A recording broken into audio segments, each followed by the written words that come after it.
भारतीय जनता पक्षाचे राज्याचे प्रदेशाध्यक्ष सन्माननीय रवींद्रजी चव्हाण साहेब आले होते।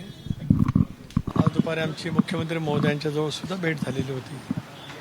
त्या भेटीचं कारण वेगळं होतं ते मी आपल्याला सांगेनच, पण ते आले होते की राज्यभरामध्ये जे काही जिल्हा परिषदेच्या निवडणुका झालेल्या आहेत त्याच्यात आपण कशा पद्धतीने वाटचाल महायुती म्हणून करू शकतो या संदर्भामध्ये त्यांनी त्या ठिकाणी चर्चा केली।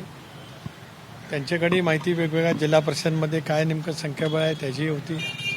माझ्याकडे सुद्धा राष्ट्रवादी काँग्रेस पक्षाचा प्रदेशाध्यक्ष म्हणून माझ्याकडे सुद्धा माहिती त्या संदर्भातली आहे। या बाबतीमध्ये भारतीय जनता पक्षाला नेमकं काय वाटतं, राष्ट्रवादी काँग्रेस पक्षाची भूमिका काय आहे, शिवसेनेची सुद्धा भूमिका काय आहे याचीच आम्ही चर्चा त्या ठिकाणी केली आणि मग या संदर्भातला निर्णय एकत्रितपणाने लवकरात लवकर कसा करता येईल या दृष्टिकोनातून आम्ही त्या ठिकाणी चर्चा केली। चर्चा अतिशय समाधानकारक त्या ठिकाणी होती, सौहार्दाच्या वातावरणामध्ये होती।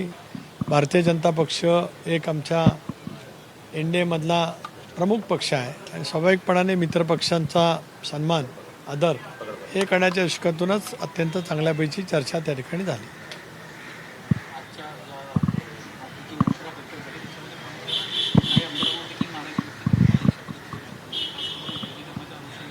नाही, त्याबद्दल कुठली चर्चा त्या ठिकाणी झाली नाही। या सगळ्या कल्पकल्पित बातम्या त्या ठिकाणी आहेत।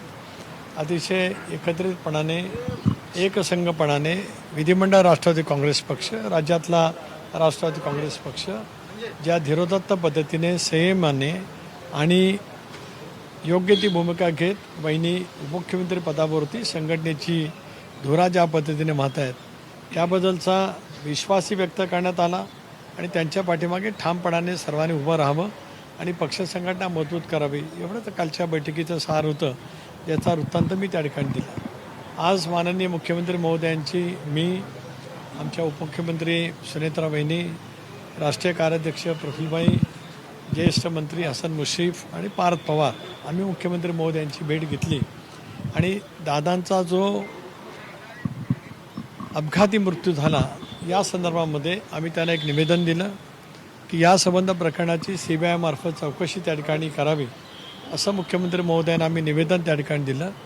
मुख्यमंत्र्यांनी आम्हाला आश्वस्त केलं की उद्या केंद्रीय गृहमंत्र्यांच्याकडे राज्य सरकारच्याकडनं या संदर्भामध्ये पत्रव्यवहार केला जाईल आणि ही सगळी चौकशी राष्ट्रवादी काँग्रेस पक्ष CBIच्या मार्फत जी काही करू इच्छित आहे त्या संदर्भात त्यांच्याकडनं मुख्यमंत्री या नात्याने पावलं उचलली जाणार आहे।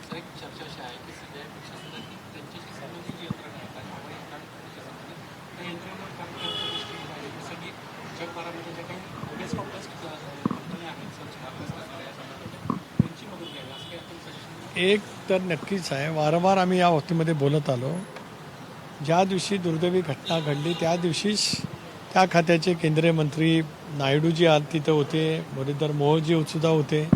त्याच्यामुळे एक स्वायत्त संस्था अशा पद्धतीच्या दुर्दैवी विमान अपघाताच्या संदर्भात भारत सरकारने यापूर्वीच नेमलेली आहे। त्या स्वायत्त यंत्रणेने तपास त्या ठिकाणी सुरू केल्याचं त्यांनी त्या ठिकाणी घोषित केलं। मुख्यमंत्री महोदयांनी सुद्धा CIDच्या मार्फत तपास करावा असं सुद्धा त्या ठिकाणी आदेश दिलेले आहेत। हे आहे, त्याच्यामुळे स्वायत्त यंत्रणाही तपास करेल, पण CBI तपास करत असताना आणखीन व्यापकतेने तपास त्या ठिकाणी होऊ शकतो। ज्या वेळेला स्वायत्त यंत्रणा तपास करत असतात त्यावेळेला बाह्य देशांतील सुद्धा अशा अपघाती प्रकरणाचा जे काही तपास करत असतात त्यांची मदत त्या ठिकाणी होऊ शकत असते। त्यामुळे आमची राष्ट्रवादी काँग्रेस पक्षाची मागणी आहे की सखोल पद्धतीचा तपास त्या ठिकाणी व्हावा।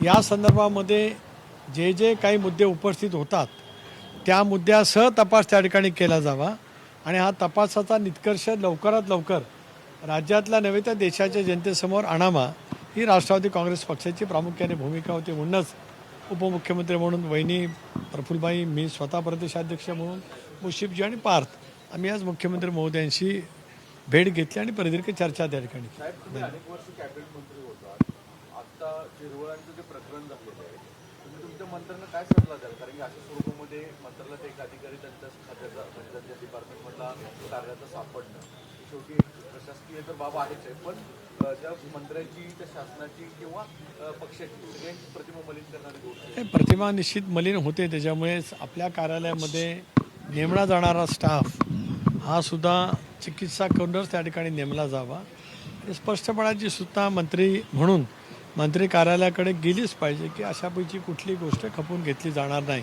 याची खबरदारी सर्वांनीच घेतली पाहिजे, कारण शेवटी अशा घटना ज्या वेळेला घडत असतात त्याच्यामुळे सरकारच्या प्रतिमेवरती परिणाम होत असतो. ज्या मंत्र्यांच्या अखत्यारीमध्ये ती बाब येते त्यांच्याही प्रतिमेवरती परिणाम त्या ठिकाणी होत असतो. या दृष्टिकोनातून आम्ही त्यांच्याशी चर्चा केलेली आहे आणि इतरही सर्वांनाच त्या पद्धतीच्या सूचना दिलेल्या आहेत. धन्यवाद.